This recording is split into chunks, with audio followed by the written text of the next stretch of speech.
the universe went dark for hundreds of millions of years. Not the darkness of night, where stars still shine. Actual, complete darkness.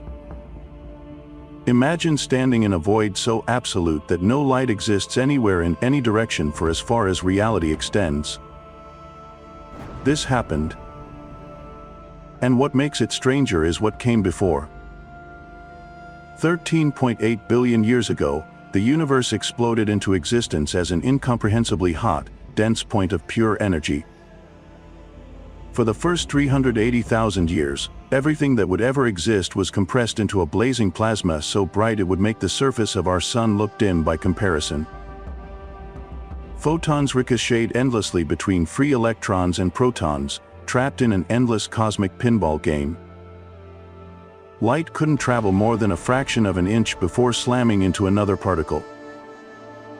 The universe was simultaneously the brightest thing imaginable and completely opaque, like being inside a star with no way to see out. Then something shifted. As space expanded, temperatures dropped. The plasma cooled from millions of degrees to merely thousands.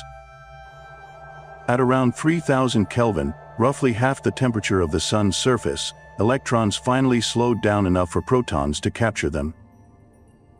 Neutral hydrogen atoms formed for the first time. This moment, called recombination, changed everything. When atoms became neutral, photons suddenly had nothing to scatter off. The cosmic fog lifted. Light that had been imprisoned since the beginning of time broke free and began traveling through space unimpeded. This liberation created what we now detect as the cosmic microwave background radiation, a faint glow that still permeates every corner of the universe. It's the oldest light we can observe, a snapshot of the cosmos at 380,000 years old, stretched and cooled by billions of years of expansion from its original 3000 Kelvin to a frigid 2.7 Kelvin today. You'd think this moment when light finally escaped would mark the beginning of a luminous era. It didn't. What followed was the exact opposite. The photons released during recombination raced outward into the expanding universe, but here's what nobody initially grasped about this situation.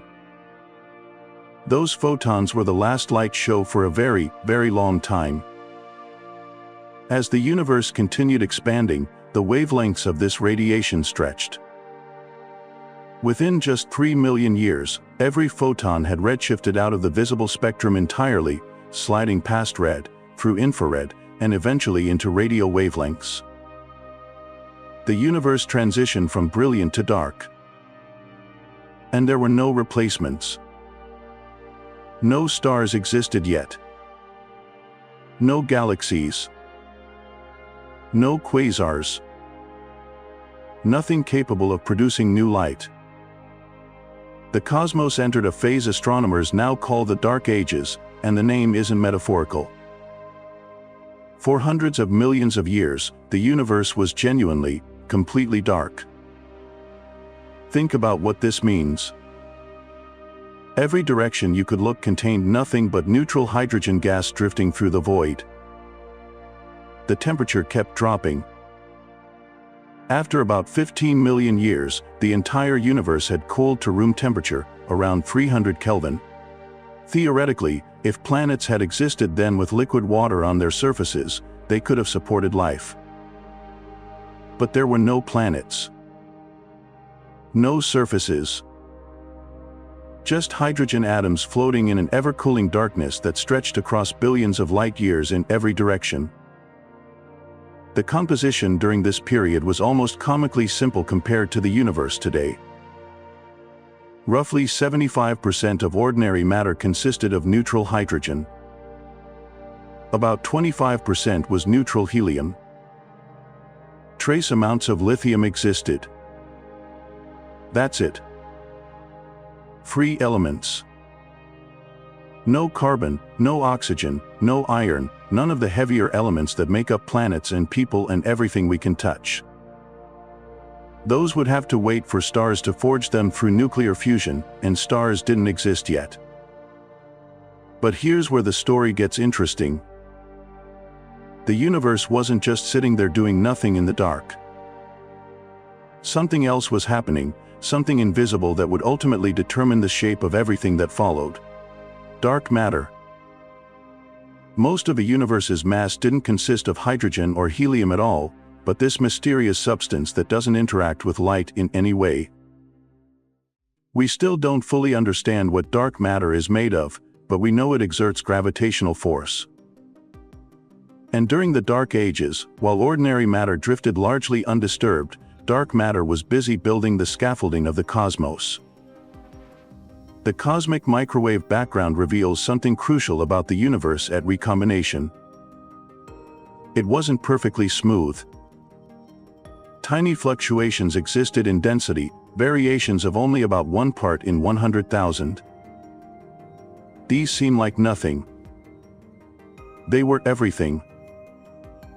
Those minute ripples, born from quantum fluctuations in the first fractions of a second after the Big Bang, provided the seeds for all future structure. Dark matter responded to these density variations immediately. Regions that were even slightly denser than average had slightly stronger gravity. That stronger gravity attracted more dark matter, which increased the gravity further, which attracted still more matter. A feedback loop that would eventually build galaxies, but first it had to build something smaller.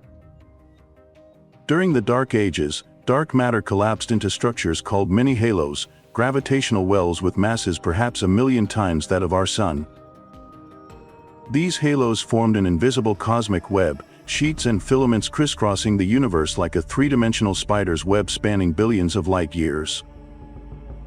And here's the key point: this web determined where everything else would eventually form. Where dark matter clumped most densely, ordinary matter would later accumulate. Where the first stars would ignite. Where galaxies would coalesce. The hydrogen and helium gas couldn't collapse as readily as dark matter. It remained diffuse, spreading relatively evenly through space. But it felt the gravitational pull of those dark matter halos. Slowly, imperceptibly, ordinary matter began falling into the deepest gravitational wells. This brings us to a profound question. If the universe was completely dark, with no stars and no galaxies, and if neutral hydrogen absorbed most wavelengths of light anyway, how do we know any of this happened? How can astronomers study a period that left no light for us to detect? The answer involves one of the stranger quirks of quantum mechanics. Neutral hydrogen atoms have a property that becomes critical here. Both the proton and electron in a hydrogen atom possess something called spin. When these spins point in the same direction, the atom has slightly more energy than when they point in opposite directions. Occasionally, very rarely, an atom will flip from the higher energy state to the lower one. When this happens, it releases a photon with a very specific wavelength, 21 centimeters. This 21 centimeter radiation represents one of only 2 sources of photons during the Dark Ages. The other was the steadily redshifting cosmic microwave background. These hydrogen emissions were extraordinarily faint. The transition happened so infrequently that any given atom might wait millions of years before flipping its spin. But with the entire universe filled with neutral hydrogen, collectively these atoms produced a detectable signal. Except here's the problem. That signal has been stretched by cosmic expansion just like everything else.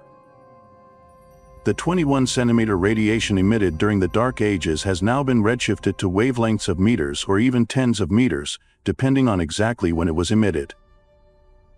Detecting this ancient signal requires radio telescopes of enormous sensitivity, and it's contaminated by countless brighter foreground sources. Current telescopes are just beginning to develop the capability to potentially observe it. So we're largely studying the Dark Ages through inference and simulation. We feed the conditions we know existed at recombination into computer models. We simulate how dark matter would collapse under its own gravity. We calculate how gas would respond. And we work forward to see what structures should have formed. What those simulations reveal is a universe in transition. The Dark Ages weren't a static period of eternal night, but rather a crucial phase of preparation. While nothing burned and nothing shone, the fundamental architecture of the cosmos was being assembled in darkness.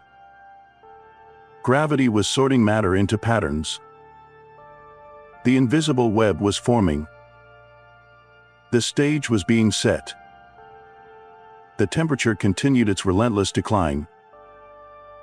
From 4,000 Kelvin shortly after recombination, dropping through room temperature, sliding toward absolute zero. But it would never reach that ultimate cold. Because eventually, after hundreds of millions of years in darkness, something was going to change. In the densest regions, where dark matter halos had pulled in enough ordinary matter, where gas clouds had grown massive enough, the conditions for a fundamental transformation would finally be met. The universe was about to learn how to make stars. And when those first stellar furnaces finally ignited, they would begin rewriting every rule that had governed the Dark Ages. The darkness that had lasted for hundreds of millions of years was approaching its end. But the process wouldn't be quick, and it wouldn't be simple. The first structures began forming in complete silence.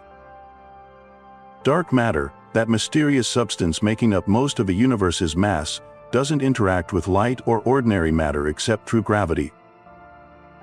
This turned out to be an advantage. While neutral hydrogen remained diffuse and relatively uniform, dark matter could collapse freely. No radiation pressure pushed back against it.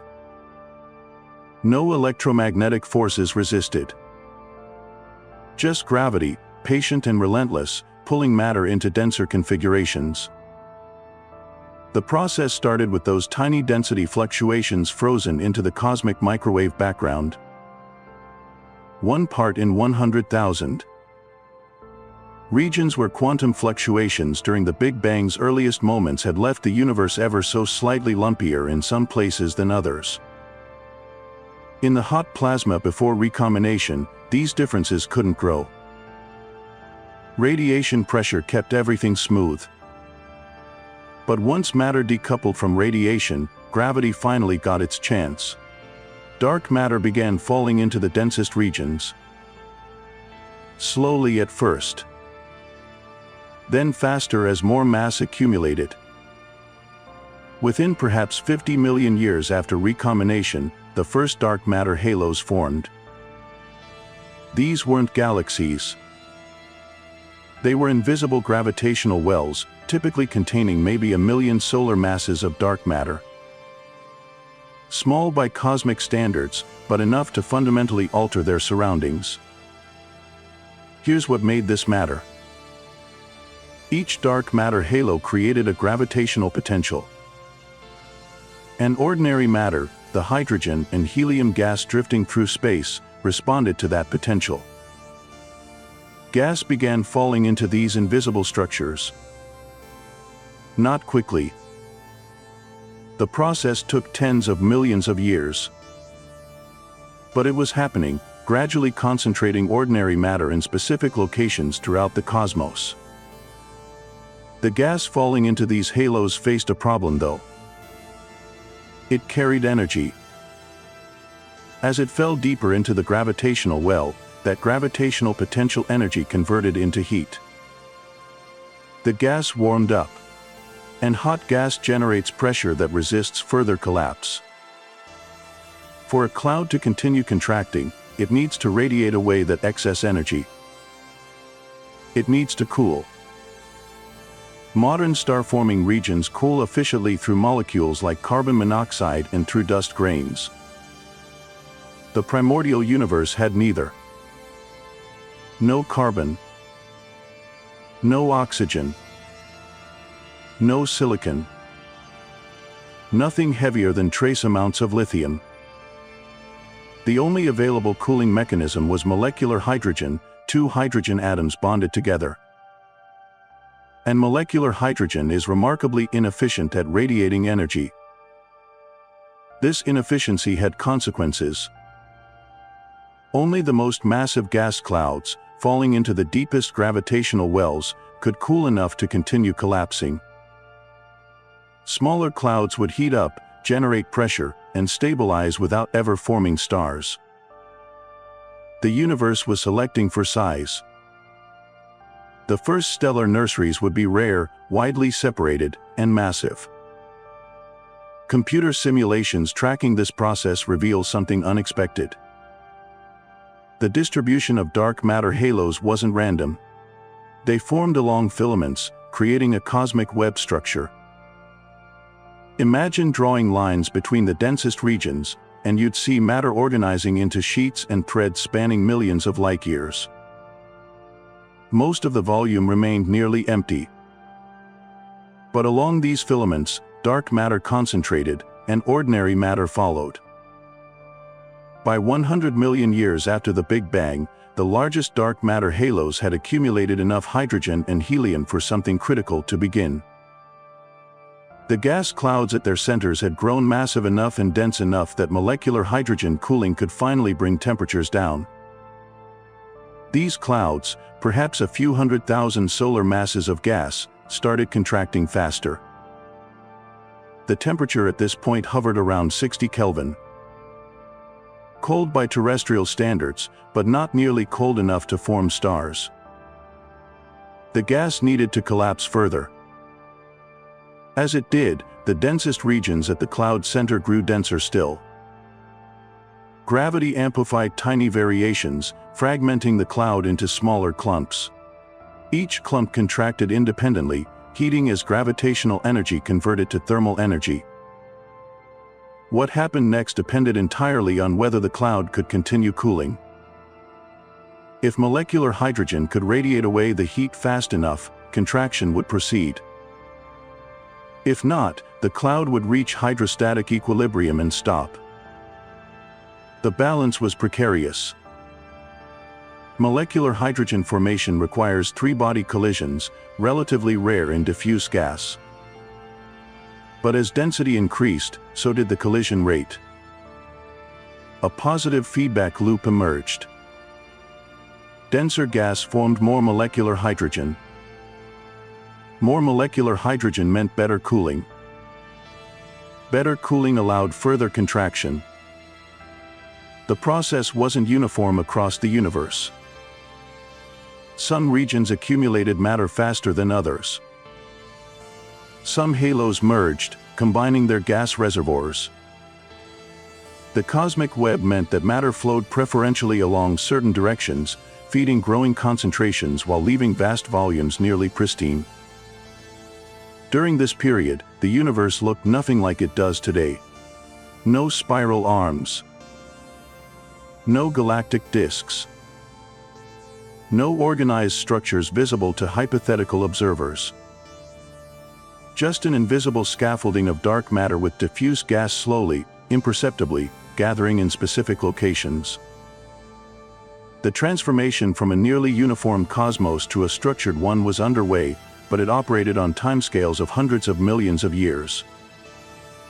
Temperature continued falling as expansion proceeded. By 150 million years after the Big Bang, the cosmic microwave background had cooled to around 30 Kelvin. But in the densest cloud cores, temperatures were rising. The contracting gas converted gravitational potential energy into heat faster than molecular hydrogen could radiate it away. These cores began warming from 60 Kelvin toward hundreds, then thousands of degrees. The chemistry changed with temperature. At a few hundred Kelvin, molecular hydrogen becomes more abundant. At a few thousand Kelvin, it begins dissociating back into atomic hydrogen. This dissociation absorbs energy, temporarily helping the cloud cool and allowing further contraction. But it's a one-time benefit. Once the molecular hydrogen is destroyed, that cooling mechanism vanishes. Computer models tracking individual cloud cores show them fragmenting into smaller pieces as they contract. The largest clouds might produce multiple stellar embryos. Smaller clouds typically form one. These protostars, not yet ignited but already massive accumulations of gas, began to dominate their local environments gravitationally. More gas fell onto them. They grew. The critical threshold sits around 80 times Jupiter's mass, or roughly 8% of the Sun's mass. Below this limit, an object never generates enough central pressure and temperature to ignite hydrogen fusion. Above it, fusion becomes inevitable. The first protostars were crossing this threshold between 150 and 200 million years after the Big Bang. Maybe earlier in the densest regions. Maybe later in less concentrated areas. We're describing a process that wasn't instantaneous or synchronized. The universe didn't suddenly fill with stars. Instead, isolated pockets within the largest dark matter halos, in regions where matter had accumulated most efficiently, began forming stellar mass objects. These objects continued accreting gas, growing larger, heating their cores through gravitational compression. The moment of ignition approached. As core temperatures climbed past 1,000,000 Kelvin, nuclear reactions started becoming possible. First, deuterium fusion, burning through the trace amounts of heavy hydrogen left from the Big Bang. This provided energy, temporarily halting contraction. But deuterium is rare. The fuel exhausted quickly. Contraction resumed. Core temperatures passed 10 million Kelvin. At this threshold, protons moving fast enough can overcome their electromagnetic repulsion and fuse, converting 4 hydrogen nuclei into 1 helium nucleus and releasing energy according to Einstein's mass-energy equivalence. The protostar had become a true star. Nuclear fusion in its core generated outward pressure that balanced gravitational collapse. Hydrostatic equilibrium was achieved. But these weren't stars like our Sun. The absence of heavy elements meant the gas falling into them contained nothing to slow accretion. Modern stars form in clouds laced with dust and complex molecules that fragment readily, producing many small stars. Primordial clouds fragmented less efficiently. They produced fewer, more massive stars. Simulations consistently show typical masses between 30 and 300 times the Sun's mass. A star 300 times the Sun's mass behaves very differently than a solar mass star. Its core temperature reaches 100,000 Kelvin or higher. Its luminosity exceeds 1,000,000 times the Sun's output. Almost all of that energy emerges as ultraviolet radiation, invisible to human eyes but carrying tremendous energy per photon. And its lifetime? Perhaps 3 million years. In cosmic terms, barely an instant. The first star to ignite ended the cosmic dark ages in its immediate vicinity. Ultraviolet photons streamed outward at light speed, encountering neutral hydrogen. Each photon carried enough energy to ionize a hydrogen atom, splitting it back into a proton and electron. Around the star, a bubble of ionized gas began expanding. The universe was learning to shine. That ionized bubble didn't stay small. The star pumped out ultraviolet photons continuously, roughly 10 to the power of 50 photons per second. Each photon capable of ionizing another hydrogen atom. The bubble expanded outward at speeds approaching light itself, limited only by how quickly photons could travel through the surrounding neutral gas. Within 10,000 years, that single star had cleared a sphere perhaps 30 light-years across. An island of ionized plasma surrounded by an ocean of neutral hydrogen. But the star didn't illuminate the universe in any way we'd recognize. Most of its light existed in wavelengths our eyes cannot see. Ultraviolet radiation dominated. The star glowed invisibly, reshaping the chemistry of its surroundings without producing a visible glow. To a hypothetical observer positioned nearby, the universe would still appear dark. No visible light existed to scatter off particles, to illuminate anything. Only instruments sensitive to ultraviolet frequencies would detect the furious energy output. The surrounding neutral hydrogen absorbed every ultraviolet photon it encountered. This wasn't reflection or scattering. The photon destroyed the atom's electrical neutrality, liberating the electron. That electron, now free, possessed kinetic energy. It moved rapidly through space, occasionally colliding with other atoms. These collisions transferred energy, heating the gas. The temperature inside the ionized bubble climbed from perhaps 60 Kelvin to 10,000 Kelvin or higher. Temperature differences create pressure gradients. The hot ionized gas pressed outward against cooler neutral hydrogen. This pressure drove expansion, but slowly. Sound waves in plasma travel at specific speeds determined by temperature. At 10,000 Kelvin, sound speed reaches roughly 10 kilometers per second. Fast by terrestrial standards, but cosmically insignificant. The ionized region grew, but not explosively. Here's what matters. The star existed in isolation. The nearest similar object might be thousands of light-years distant. Its ionized bubble expanded into a universe that remained overwhelmingly neutral. The photons it produced couldn't travel beyond the bubble's edge before being absorbed. The light couldn't escape to illuminate distant regions. Each first-generation star created a local pocket of altered chemistry, a tiny domain of ionized gas within an otherwise unchanged cosmos. The universe was beginning to change, but hadn't changed yet. We're describing the first moments of a process that would require hundreds of millions of years to complete.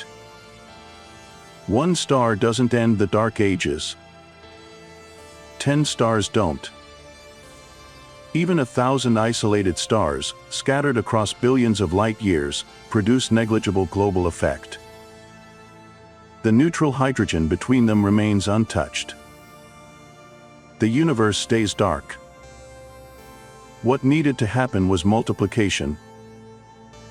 More stars. Many more. And crucially, those stars needed to form close enough together that their ionized bubbles could overlap, merge, create connected regions of ionized gas. This required time. It required the continued collapse of dark matter halos, the continued accumulation of gas, the formation of what we now recognize as protogalaxies. Meanwhile, the first stars were dying. 3 million years after ignition, the most massive ones exhausted their nuclear fuel. Without fusion pressure to support them, their cores collapsed catastrophically. In less than a second, core collapse released more energy than the star had produced during its entire lifetime. The outer layers exploded outward in a supernova, hurling material at speeds exceeding 10,000 kilometers per second. These explosions did something unprecedented. They synthesized heavy elements. Inside the collapsing core, temperatures and pressures reached levels where fusion didn't stop at helium or carbon. It continued, building heavier nuclei. Oxygen, silicon, iron, elements that didn't exist in the primordial universe. When the explosion dispersed this material, it contaminated the surrounding gas with elements beyond hydrogen and helium. The importance of this cannot be overstated. The next generation of stars would form from gas containing these heavy elements. Not much. Perhaps 1/10,000th the metallicity of modern stars. But enough to change everything. Heavier elements radiate energy efficiently. Carbon and oxygen atoms in particular emit strongly when heated. Gas clouds containing these elements could cool more rapidly than pure hydrogen-helium clouds. Faster cooling meant smaller fragments. Smaller fragments produced smaller stars. The second generation of stars, forming from supernova-enriched gas, had typical masses closer to 10 or 20 solar masses. Still large by modern standards, but dramatically smaller than their predecessors. And smaller stars live longer. Where first-generation stars burned out in 3 million years, second-generation stars might survive 30 million. This created a feedback loop. More stars meant more supernovae. More supernovae meant more heavy element enrichment. More enrichment meant smaller stars and more efficient star formation. The process accelerated. Dark matter halos continued growing, merging with neighboring halos, accumulating more gas. By 200 million years after the Big Bang, some regions contained dozens or hundreds of young stars within relatively compact volumes. These weren't galaxies yet. Not in the modern sense. No spiral arms, no ordered rotation, no central bulge. Just chaotic collections of massive stars, short-lived and violent, exploding and enriching their surroundings repeatedly. But they represented concentration. Stellar density in these regions exceeded anything that existed earlier. And concentrated stars produce something crucial: overlapping ionized bubbles. When two ionized regions touched, they merged. The boundary between them dissolved. Instead of two separate spheres, you got one larger volume of ionized gas. As more stars formed in the same general region, their collective ionization fronts expanded outward, eating away at the neutral hydrogen surrounding them. The ionized volume grew faster than any individual star could produce. By 300 million years after the Big Bang, the largest protogalactic regions had cleared volumes perhaps 1 million light-years across. These were the first genuine holes punched through the neutral hydrogen fog. Not tiny bubbles around isolated stars, but substantial voids where ultraviolet radiation had completely transformed the gas chemistry. Between these ionized regions, the universe remained neutral. Dark. Unchanged since recombination. The transformation wasn't global yet. It was patchy, inhomogeneous, concentrated in the densest regions where star formation had taken hold most vigorously. Computer simulations of this era show a universe resembling Swiss cheese. Holes of ionized gas expanding into a neutral medium. The neutral hydrogen between ionized regions absorbed any photons attempting to cross from one bubble to another. Long-distance travel of ultraviolet light remained impossible. Each protogalaxy existed in relative isolation, unable to see its neighbors, unable to communicate electromagnetically across the neutral barriers separating them. This is why reionization took so long. It wasn't enough for stars to form. They had to form in sufficient numbers, close enough together, for long enough, to produce overlapping ionization fronts that could merge into ever larger cleared volumes. And this process depended entirely on the underlying dark matter structure, on where halos formed, how quickly they accumulated gas, how efficiently that gas converted into stars. Different regions of the universe reionized at different times. Areas where dark matter had clumped most efficiently, where the largest halos formed earliest, cleared first. Other regions, where matter distribution remained more uniform, stayed neutral longer. The universe didn't flip a switch from dark to illuminated. It underwent a gradual, spatially complex transition. One more factor complicated this picture. Recombination. Not the cosmic recombination that created neutral hydrogen after the Big Bang, but ongoing recombination within ionized bubbles. Free electrons and protons don't stay separated indefinitely. They attract each other electrostatically. Eventually they recombine, forming neutral atoms again. This happens constantly in ionized gas. The rate depends on density. Higher density means more frequent encounters between electrons and protons, faster recombination. In the dense gas near star-forming regions, recombination occurred rapidly. To maintain an ionized bubble, stars had to produce ultraviolet photons fast enough to reionize atoms as quickly as recombination created them. This required continuous energy input. When a massive star died, its ionized bubble began collapsing. Without fresh photons, recombination gradually converted ionized gas back to neutral hydrogen. The bubble shrank, eventually disappearing. Unless nearby stars continued producing ionizing radiation, the region reverted to its pre-stellar state. This created a dynamic situation. Ionized volumes expanded and contracted based on local star formation rates. Some regions cleared, then went dark again when star formation ceased. Others maintained ionization because new stars formed continuously. The overall trend favored expansion as more stars ignited than died, but locally, temporary reversals occurred frequently. By 400 million years after the Big Bang, perhaps 10% of the universe's volume was ionized. Not evenly distributed, but concentrated in the densest protogalactic regions. The transformation had clearly begun, but remained far from complete.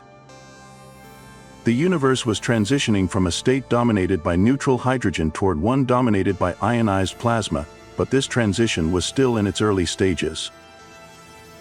The ionized fraction would continue increasing. More protogalaxies formed. Existing ones grew larger. Star formation rates climbed. The total ultraviolet luminosity of the universe increased steadily. And those expanding ionized bubbles, growing larger and more numerous, marched toward an inevitable conclusion. The bubbles merged. Not suddenly. Not everywhere at once. But across hundreds of millions of years, ionized regions that had been expanding independently made contact. When two bubbles touched, their ionization fronts didn't bounce off each other like soap bubbles meeting. They connected. The ionized gas became continuous. What had been two separate cleared volumes became one larger region. This merger process accelerated the overall reionization timeline significantly. Early on, when bubbles were small and widely separated, each one had to work independently. Stars produced ultraviolet photons. Those photons ionized surrounding hydrogen. The ionization front expanded outward at the speed of light, though the actual expansion rate depended on how fast stars could produce new photons to replace those absorbed by neutral hydrogen. But once bubbles started merging, the dynamics changed. A larger bubble had more stars inside it. More stars meant more total ultraviolet output. Higher photon production allowed faster expansion. The ionization front could push outward more aggressively because the photon supply behind it kept increasing. There's a feedback mechanism here worth understanding. Dense regions of dark matter attracted the most gas. Those regions formed the most stars. More stars created larger ionized bubbles. Those bubbles grew until they encountered other large bubbles from nearby dense regions. The regions that had been densest merged first, creating enormous ionized volumes spanning millions of light years. Meanwhile, less dense regions lagged behind. They had fewer dark matter halos, less gas accumulation, slower star formation.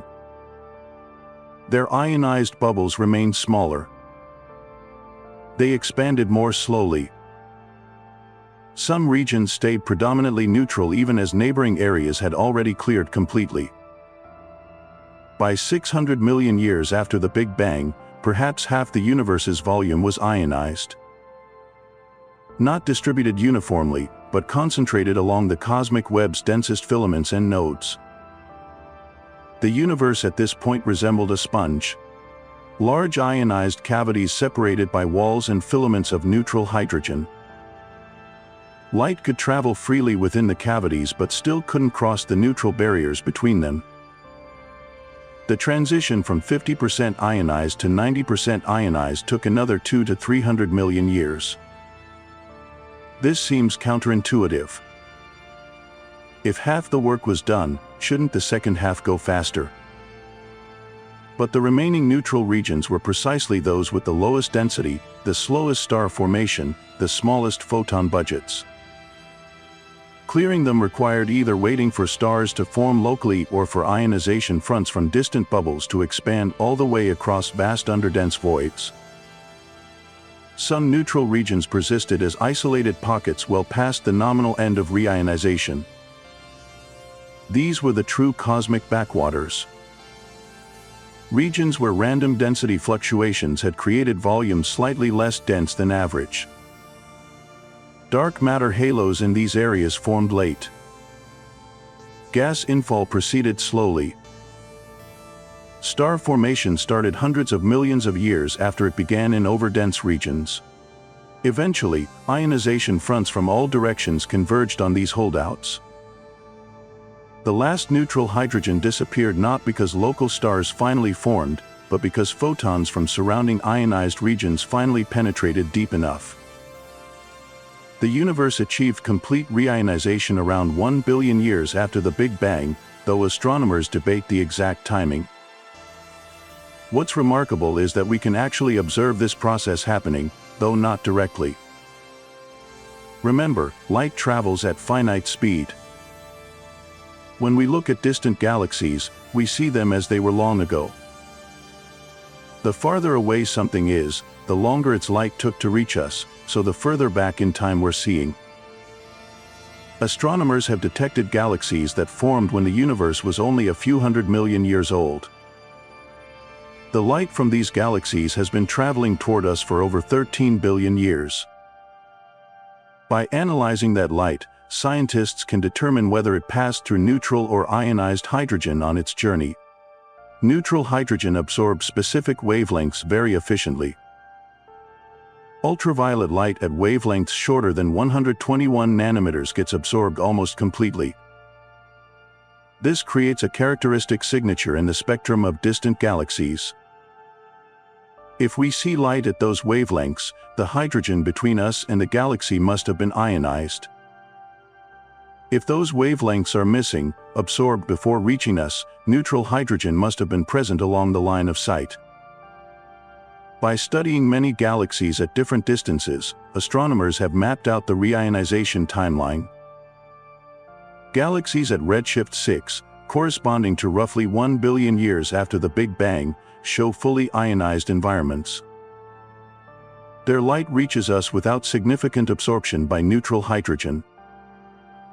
Galaxies at redshift 7 or 8 show partial absorption. The universe at those epochs was transitioning, with substantial neutral hydrogen still present. Push to redshift 10 or higher, and the absorption becomes nearly complete. The cosmic dark ages were still dominant. But there's a puzzle embedded in these observations. The first galaxies we've detected seem too bright, too massive, too organized for their age. Standard models predicted that galaxies at these early times should be small, dim, chaotic. Instead, some appear surprisingly mature. This suggests that galaxy formation began earlier and proceeded more efficiently than previous models indicated. Perhaps the first stars formed not at 200 million years, but at 100 million years or even earlier. Perhaps star formation rates in the early universe were higher than we thought. Perhaps the initial mass function, the distribution of stellar masses, favored more massive stars that produced more ultraviolet photons per unit of gas consumed. These questions remain open. The James Webb Space Telescope, launched recently, is specifically designed to observe the first galaxies. Its infrared sensitivity allows it to detect light from extremely distant, early galaxies that appears highly redshifted by the time it reaches us. Early results have already challenged some assumptions, revealing galaxies that shouldn't exist according to conventional timelines. As reionization neared completion, the universe's appearance transformed fundamentally. The opaque neutral hydrogen that had blocked light for hundreds of millions of years became transparent. Photons could suddenly travel cosmic distances without absorption. Galaxies could see each other. The universe became observationally accessible in ways it hadn't been since recombination. This transparency enabled new physical processes. Before reionization, galaxies formed in isolation. They couldn't interact electromagnetically with distant neighbors. After reionization, light from one galaxy could reach others. Radiation pressure from nearby galaxies could heat or even push around gas in neighboring systems. The universe became interconnected. The intergalactic medium, the diffuse gas-filling space between galaxies, underwent permanent transformation. Before reionization, it was cool, neutral, dense enough to absorb ultraviolet light. After reionization, it became hot, ionized, tenuous. The temperature jumped from perhaps 10,000 Kelvin to 30 or 50,000 Kelvin in some regions. This heating had consequences. Hot gas has higher pressure. Higher pressure resists gravitational collapse. This means that after reionization, forming new galaxies became harder.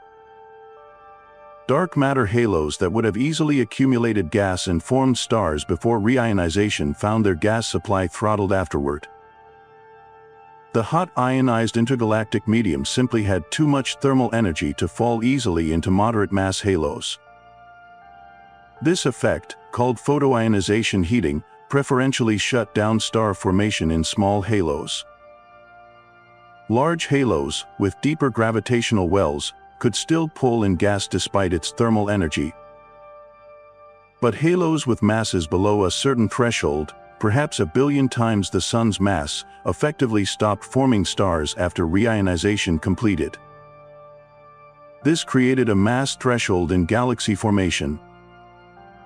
Galaxies below a certain size simply didn't form after reionization, or formed much less efficiently.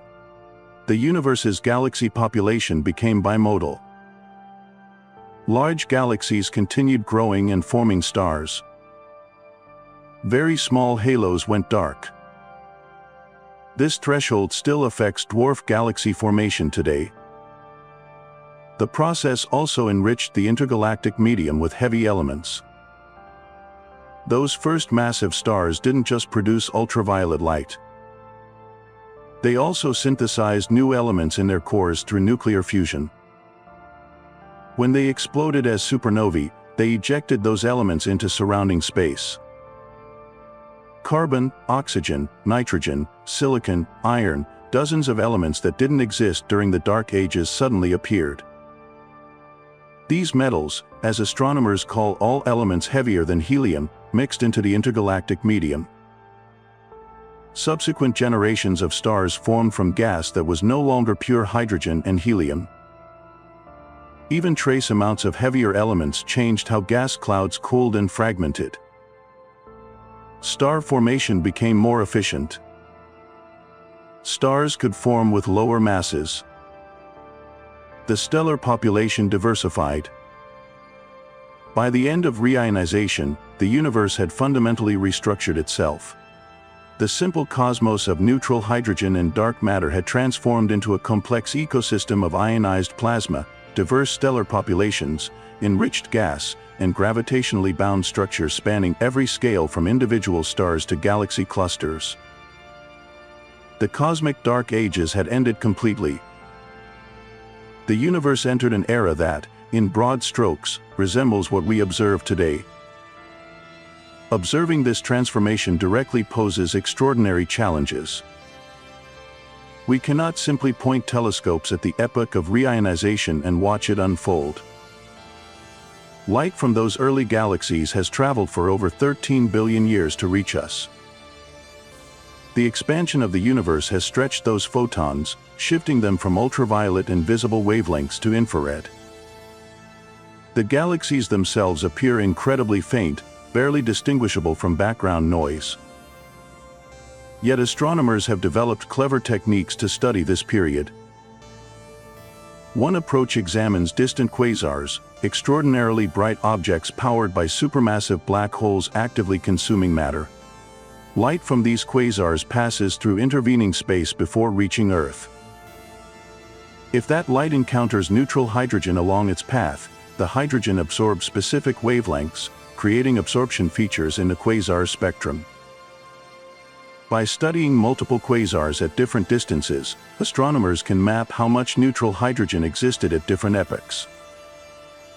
Quasars from when the universe was less than a billion years old show strong absorption from neutral hydrogen. Quasars from slightly later times show progressively less absorption. This reveals reionization in action, a gradual clearing of the cosmic fog. The specific pattern of absorption provides additional information. If reionization happened uniformly everywhere simultaneously, quasars would show identical absorption regardless of which direction we observe. Instead, different quasars show different absorption strengths even when they're at similar distances. This confirms the patchy, inhomogeneous nature of reionization. Some regions cleared earlier than others, creating a complex three-dimensional structure. Another observational window comes from studying the oldest galaxies themselves. Advanced telescopes can now detect galaxies that formed when the universe was only a few 100 million years old. These galaxies appear different from modern ones. They're typically smaller, more irregular in shape, with intense star formation rates relative to their mass. They're building themselves rapidly, converting their gas into stars at remarkable efficiency.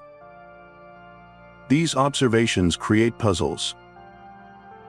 Some early galaxies seem too massive, too evolved, too chemically enriched for their age.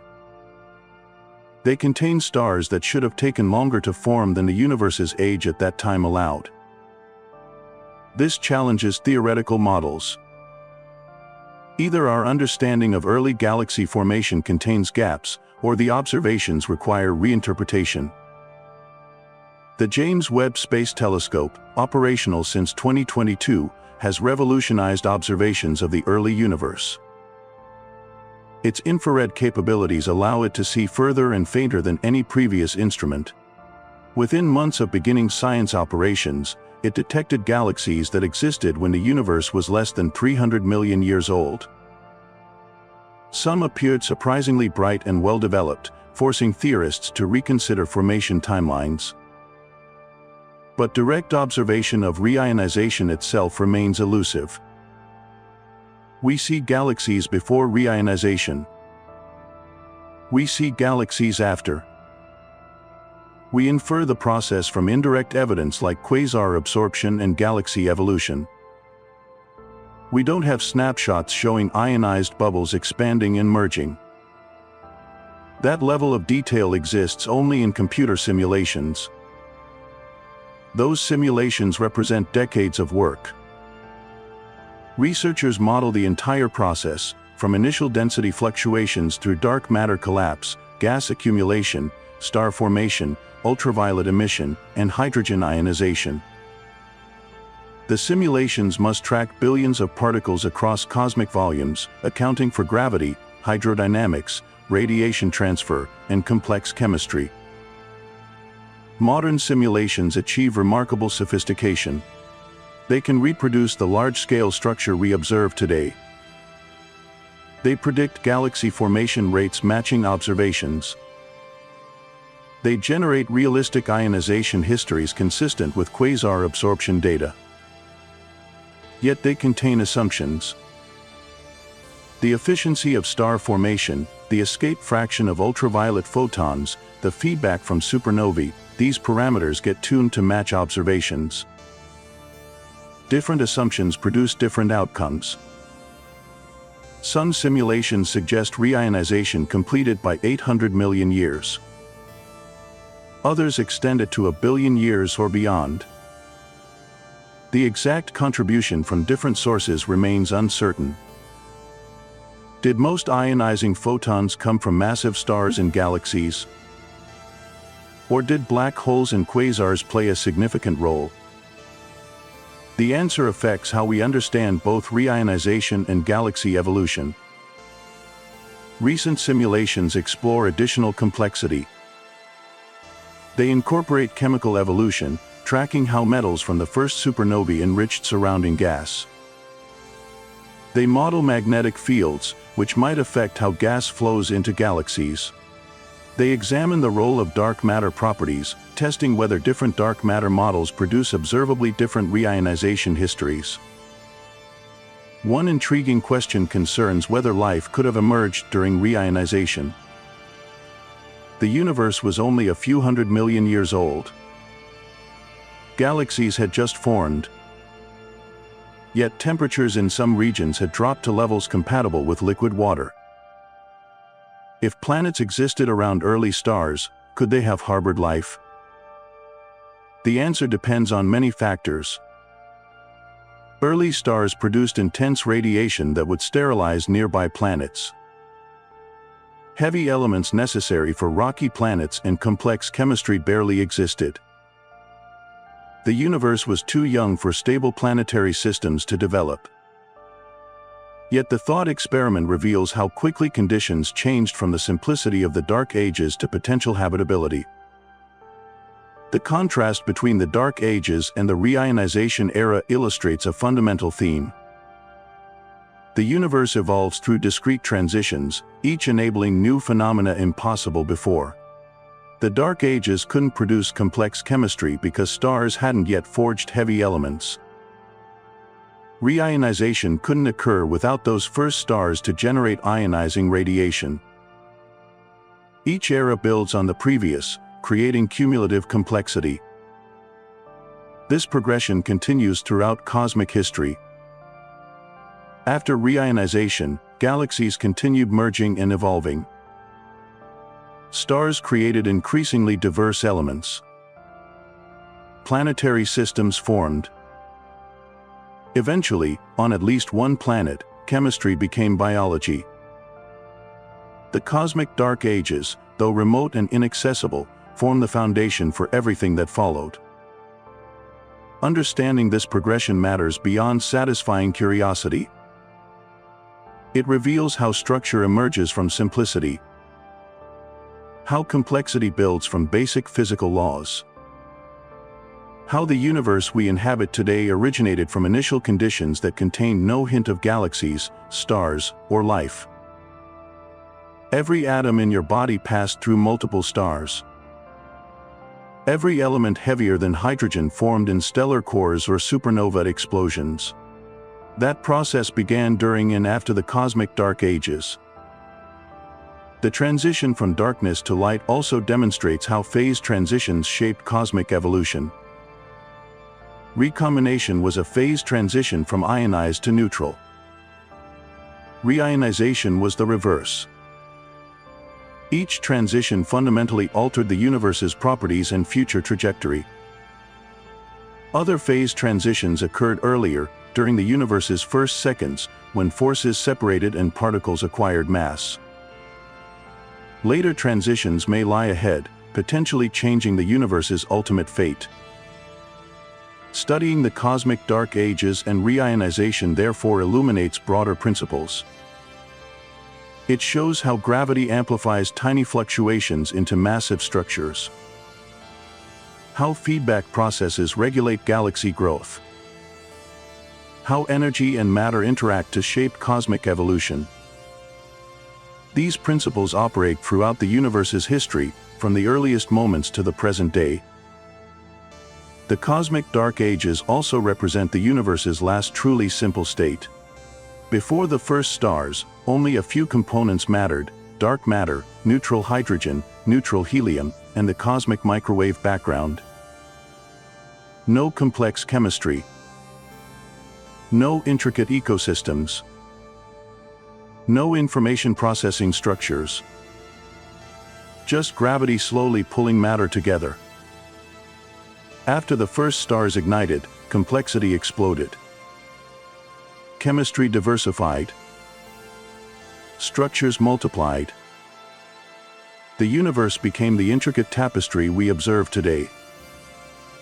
That transition from simplicity to complexity happened remarkably fast on cosmic timescales. The Dark Ages lasted perhaps several 100 million years. Reionization took another few 100 million. Within a billion years total, the universe transformed from darkness to light, from simplicity to complexity, from potential to realization. This billion-year window determined much of what followed. Human existence traces back through this history. The atoms comprising our bodies formed in stars that wouldn't exist without the first generation.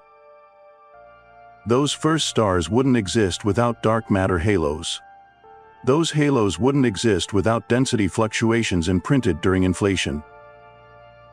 Every step in cosmic history connects causally to the next, forming an unbroken chain from the Big Bang to the present moment.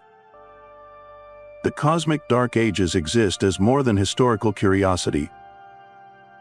They represent a laboratory for testing fundamental physics under conditions impossible to recreate on Earth. The extreme simplicity of that era makes it ideal for precise calculations. No complex chemistry. No magnetic fields from stars. No radiation except the cosmic microwave background and occasional 21-centimeter emissions from hydrogen. This simplicity lets physicists test theories of gravity, dark matter, and cosmic evolution with unusual precision. Computer simulations can model the Dark Ages more accurately than later periods because fewer variables exist. Every simulation begins with the same ingredients: dark matter, neutral hydrogen, neutral helium, and the density fluctuations imprinted during inflation. From these simple starting conditions, entire cosmic webs emerge. Modern supercomputers can simulate billions of years of cosmic evolution, watching virtual dark matter halos form, tracking how gas flows into gravitational wells, predicting when and where the first stars should ignite. These simulations match observations of the cosmic microwave background with remarkable accuracy, suggesting our understanding of the Dark Ages, though incomplete, captures essential physics. Yet mysteries remain. The exact mass distribution of the first stars remains uncertain. Did they form primarily at 100 solar masses or 300? The difference matters because it determines how quickly heavy elements spread through the universe. It affects when the second generation of stars could form. It influences the timeline of galaxy assembly. Another puzzle involves dark matter itself. During the Dark Ages, dark matter halos grew through mergers and gravitational collapse. But the precise properties of dark matter remain unknown. Is it a single particle type or multiple? Does it interact with itself through forces we haven't discovered? The structure formation during the Dark Ages provides clues, but not definitive answers. The 21-centimeter hydrogen signal offers potential breakthrough observations. This faint radio emission from neutral hydrogen could map the distribution of matter during the Dark Ages with unprecedented detail. Several radio telescope arrays are currently attempting to detect this signal, though success remains elusive. The technical challenges are immense. Earth's ionosphere blocks some frequencies. Human-made radio interference drowns the signal. Even with perfect instruments, extracting the cosmological signal from foreground contamination requires sophisticated data analysis. Yet if successful, 21-centimeter observations would revolutionize our understanding of the Dark Ages, revealing structure formation in real time rather than through indirect inference. What makes the cosmic Dark Ages particularly fascinating is how they bridge two radically different states. Before recombination, the universe was ionized plasma, opaque to light, dominated by radiation. After reionization, it became the transparent, star-filled cosmos we observe today. The Dark Ages represent the transition between these states. During that transition, the universe was neither fully simple nor fully complex.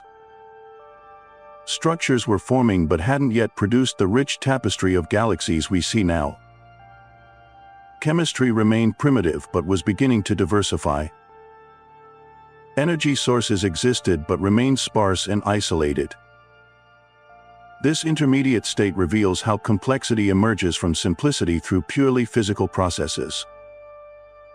The cosmic dark ages also demonstrate the universe's efficiency at structure formation. Within a few 100 million years, gravity amplified density fluctuations of 1 part in 100,000 into objects millions of times denser than the average. This amplification happened through gravitational instability, a process requiring no fine-tuning or special conditions. Just matter, gravity, and time. This efficiency has philosophical implications. It suggests the universe naturally evolves toward complexity. Given enough time and the right initial conditions, structure formation becomes inevitable. The Dark Ages weren't a period of stagnation but of preparation, setting the stage for everything that followed. Looking deeper, the Dark Ages reveal how information flows through cosmic history. The density fluctuations visible in the cosmic microwave background encoded information about the universe's initial conditions. During the Dark Ages, gravity processed this information, amplifying certain patterns while suppressing others. The outcome was a specific distribution of dark matter halos that determined where galaxies would form. This information processing continued throughout cosmic history. Each generation of stars processed hydrogen into heavier elements, encoding information about stellar physics into the periodic table. Galaxies merged, encoding information about their collision history into their morphology. Black holes formed, encoding information about extreme gravity in their event horizons. The cosmic dark ages initiated this information flow, transforming simple initial data into complex cosmic structure. Without that processing period, the universe might have remained a diffuse, nearly uniform sea of hydrogen forever. The Dark Ages provided the time needed for gravity to work its slow but inexorable magic. Thinking about the Dark Ages also forces confrontation with scale. Hundreds of millions of years passed with essentially nothing happening from a human perspective. No observers. No consciousness. No meaning except the blind operation of physical law. Yet those empty centuries proved essential for everything that came after. This temporal scale challenges human intuition. We think in days, years, perhaps decades. The Dark Ages span time frames incomprehensible to individual consciousness. Waiting for the first stars to form would exceed human patience by factors of millions.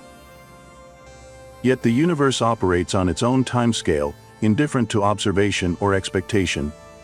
The spatial scale proves equally daunting. The Dark Ages occurred everywhere simultaneously across the observable universe. Every cubic meter of space participated in the same cosmic evolution. Trillions upon trillions of dark matter halos formed. Countless gas clouds began collapsing. All following the same physical laws but with infinite variation in detail. This universality reveals something profound about physical law. The same equations describing gravity on Earth also govern structure formation during the Dark Ages. The same quantum mechanics explaining atomic spectra also determined the 21-centimeter emission. Physics operates identically across all space and time, at least within the observable universe. Yet despite this universality, the outcome wasn't predetermined in detail. The specific locations where the first stars formed resulted from quantum fluctuations during inflation, inherently random events. The Dark Ages amplified this randomness into macroscopic structure. Our galaxy exists in its particular location because of quantum uncertainty 13.8 billion years ago. This connection between quantum mechanics and cosmic structure exemplifies how different scales in physics interconnect. The smallest phenomena influence the largest. The earliest moments constrain the latest developments. Understanding any cosmic epoch requires understanding its connections to all others. The legacy of the cosmic dark ages persists today. Every galaxy contains matter that passed through dark matter halos during that era. Every star incorporates elements forged by population 3 stars. Every planet orbits a sun descended from earlier generations. The Dark Ages shaped the initial conditions for everything visible in today's universe. Even dark matter retains memory of the Dark Ages. The distribution of dark matter halos today reflects their formation history during and after that period. Astronomers study present-day dark matter structure to infer properties of the Dark Ages, working backward through billions of years of evolution.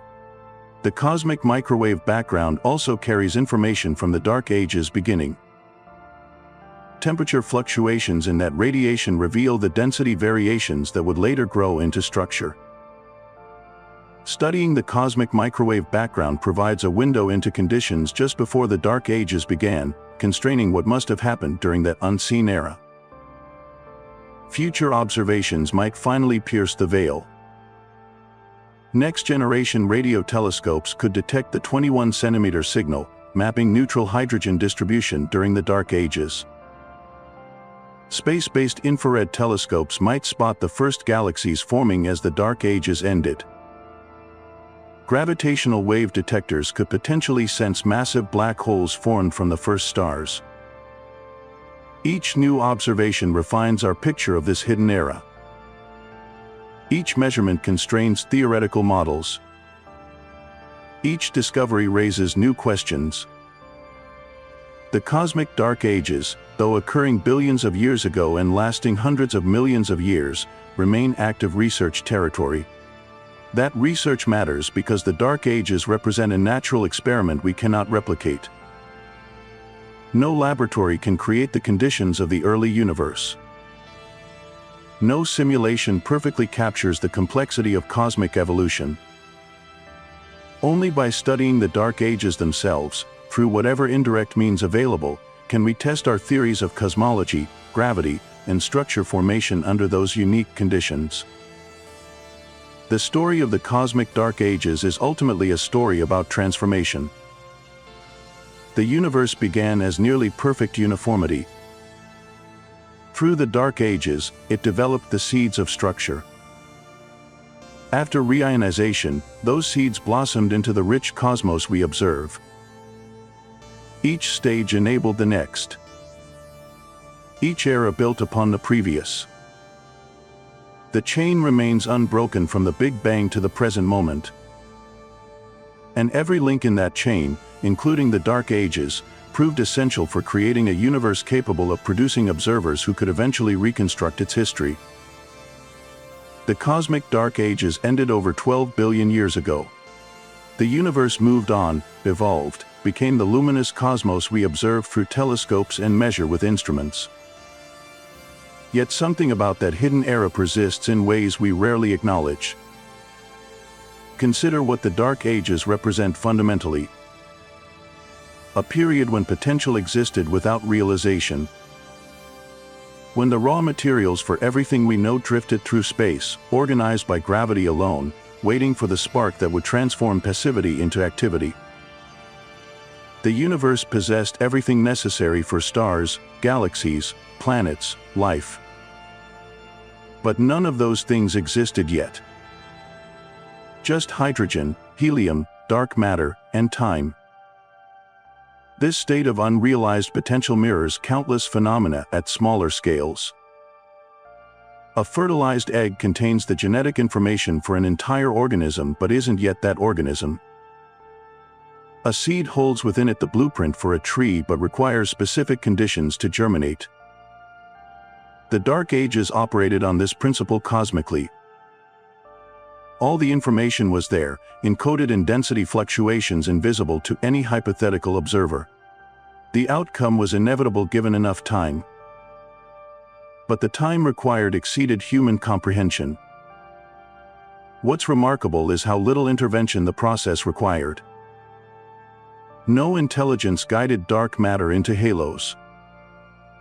No consciousness selected which gas clouds would form stars. Physical law alone, operating blindly across hundreds of millions of years, produced the transformation from darkness to light. Gravity amplified tiny fluctuations. Thermodynamics governed cooling and heating. Nuclear physics determined when fusion would ignite. The universe assembled itself. This self-organization challenges certain intuitions about complexity. We often assume complex outcomes require complex processes or external design. The Dark Ages demonstrate otherwise. Given simple rules, gravity plus time, and appropriate initial conditions, those density fluctuations, complexity emerges spontaneously.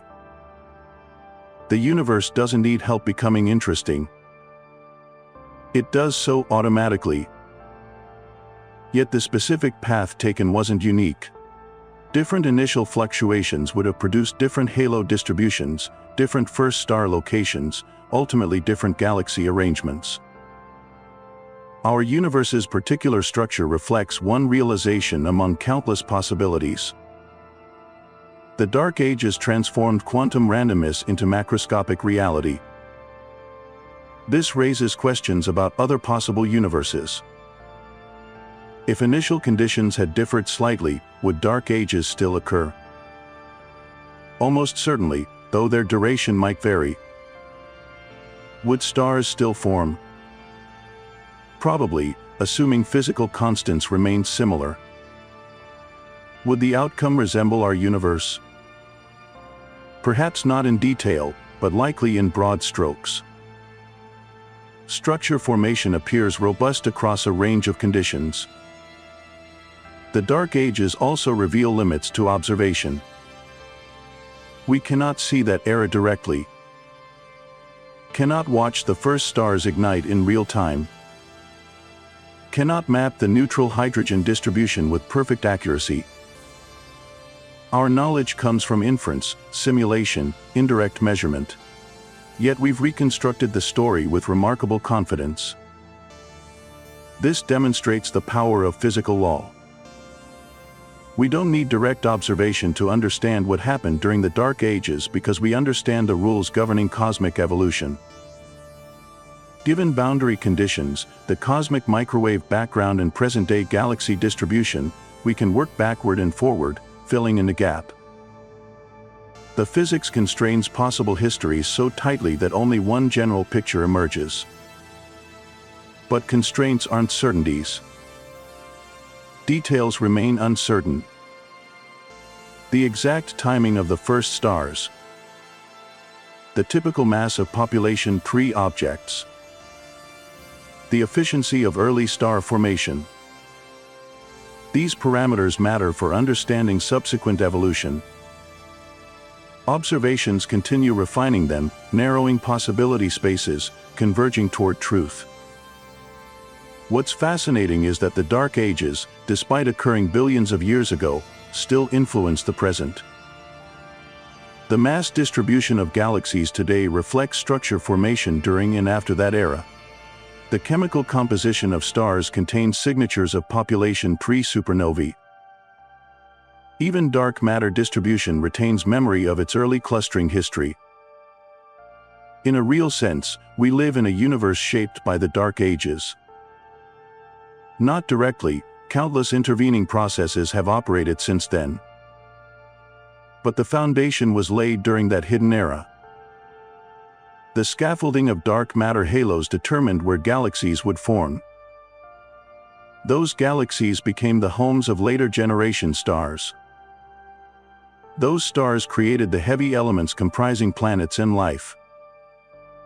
This causal chain stretches unbroken from the first moments after the Big Bang through the Dark Ages, through reionization, through billions of years of cosmic evolution, to the present moment. Every atom in your body participated in this history. Carbon atoms in your cells formed in stellar cores descended from stars whose formation was enabled by dark matter halos that assembled during the Dark Ages. You are, quite literally, made of processed starlight. And those stars exist because the cosmic Dark Ages allowed gravity enough time to organize matter into star-forming configurations. Without that era, without hundreds of millions of years for structure to develop in darkness, the universe might have remained a diffuse sea of hydrogen forever. The philosophical implications extend beyond cosmic history. They touch on questions of time, change, and emergence. How does something new come into existence? What processes transform potential into actuality? The Dark Ages provide a cosmic-scale example. Potential, in the form of density fluctuations. Process, in the form of gravitational collapse. Time, hundreds of millions of years. Outcome, the first stars and the cascade of consequences following their ignition. This pattern repeats across scales and contexts. Biological evolution operates similarly, potential in genetic variation, process in natural selection, time in generations, outcome in new species. Technological development follows comparable logic, potential in physical principles, process in human ingenuity, time in iterative improvement, outcome in novel capabilities. The universe demonstrates how transformation happens through patient accumulation of small changes. Yet patience requires no consciousness. The universe didn't choose to wait for stars to form. It simply obeyed physical law. Gravity operated continuously. Matter responded. Eventually, after sufficient time, conditions arose that permitted fusion. The waiting was automatic, built into the physics of expansion and cooling. This automaticity is both reassuring and unsettling. Reassuring because it means the universe is comprehensible through physical law. We don't need supernatural explanations for cosmic evolution. The math works. The observations match predictions. Understanding is achievable. Unsettling because it removes any special significance from human existence. We're products of the same blind processes that formed the first stars. No cosmic purpose guided our emergence. We simply happened, like everything else. The Dark Ages remind us of our cosmic context. We exist in a universe that spent hundreds of millions of years in complete darkness, doing nothing a human observer would find interesting. Yet that apparently empty time proved essential for creating the conditions that eventually, billions of years later, allowed intelligence to emerge and reconstruct the very history that produced it. There's a strange loop here. The Dark Ages created conditions for stars, which created conditions for planets, which created conditions for life, which created conditions for intelligence, which developed technology to study the Dark Ages. The universe examining its own history through structures, us, that wouldn't exist without that history unfolding exactly as it did. This self-referential quality extends to observation. We study the cosmic microwave background, radiation from just before the Dark Ages began, using instruments made of atoms forged in stars descended from population 3, which formed as the Dark Ages ended. We're using the products of cosmic evolution to understand cosmic evolution. The circle closes further. Understanding the Dark Ages helps us comprehend galaxy formation, which helps us understand stellar evolution, which helps us understand planetary system formation, which helps us understand the origins of the elements composing our bodies and our telescopes. Each piece of knowledge enables others. The whole picture emerges from investigating its parts. Yet mysteries persist. Dark matter's exact nature remains unknown despite its crucial role during the Dark Ages. The detailed timeline of the first stars stays uncertain despite decades of theoretical work. The precise mechanisms governing reionization continue to be debated despite extensive observations. Science progresses by narrowing uncertainties, not by achieving perfect knowledge. The cosmic dark ages represent one chapter in an ongoing story. Before them came inflation, the Big Bang, the radiation-dominated era, recombination. After them came reionization, galaxy assembly, star formation continuing to the present day. Each era connects to the others, forming a continuous narrative from the universe's beginning to its current state. That narrative continues forward. Stars still form in galaxies throughout the universe. Elements continue being synthesized in stellar cores. Planets orbit billions of suns. On at least one planet, possibly many, chemistry has organized itself into biology. And in at least one location, biological systems have developed the capacity to study their own cosmic origins. The Dark Ages, that period of absolute darkness billions of years ago, made all of this possible. Not through purpose or design, but through the patient operation of physical law across timescales that dwarf human experience. Gravity organized matter. Time allowed processes to unfold. And eventually, inevitably, the universe became interesting. Standing beneath a dark sky, looking up at stars, we're seeing the aftermath of the cosmic dark ages. Every point of light represents a stellar furnace descended from earlier generations, all the way back to population 3. The darkness between stars echoes the primordial darkness that once filled all of space. And the observer, you, exists as a consequence of the entire sequence of events from the Big Bang forward. The cosmic dark ages weren't a mistake or a delay in cosmic evolution. They were essential. A necessary period for gravity to organize matter, for structure to emerge from near uniformity, for the universe to develop the complexity that eventually produced observers capable of understanding their own origins. Darkness gave way to light. Simplicity evolved into complexity. And the universe, through us, became aware of itself. That awareness remains incomplete. We don't know everything about the Dark Ages. We never will.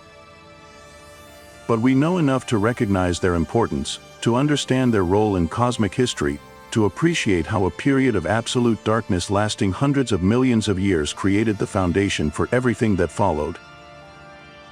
Including the moment you spend reading these words, made possible by atoms forged in stars whose existence traces back through an unbroken chain to those first stellar furnaces igniting as the darkness finally, inevitably, began to fade.